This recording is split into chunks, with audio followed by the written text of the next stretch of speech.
How to delete Rumble app account? This video covers all the information regarding Rumble app, how to delete the Rumble app, and much more.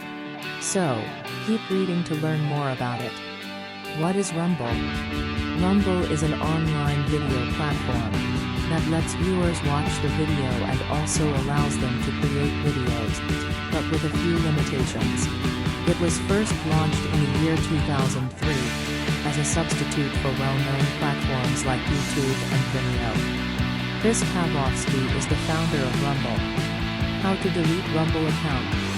If you are a content creator but unable to make satisfactory money, or want to delete your Rumble account for any reason, this video will help you out in solving your problem.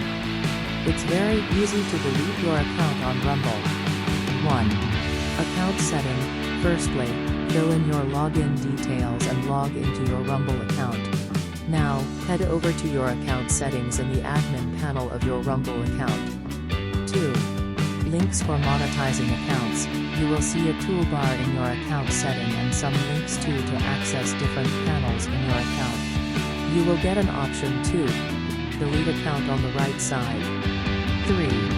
Delete account. As you tap on the delete account option, you will see the option to delete the account in red color. Click on the same. 4. Surety pop-up. After tapping on the delete account, a pop-up window will appear to confirm if you want to delete your account and remind you that if you hold any subscription, that will not delete. Delete Rumble accounts with Do Not Pay. You can also delete your Rumble account with Do Not Pay by choose the type of account you want to delete. Why delete an account with Do Not Pay? Do Not Pay makes the steps easier if you delete the account with the same. It has many advantages, i.e., Do Not Pay requests to delete the account without any delay. It is very easy to use compared to other websites.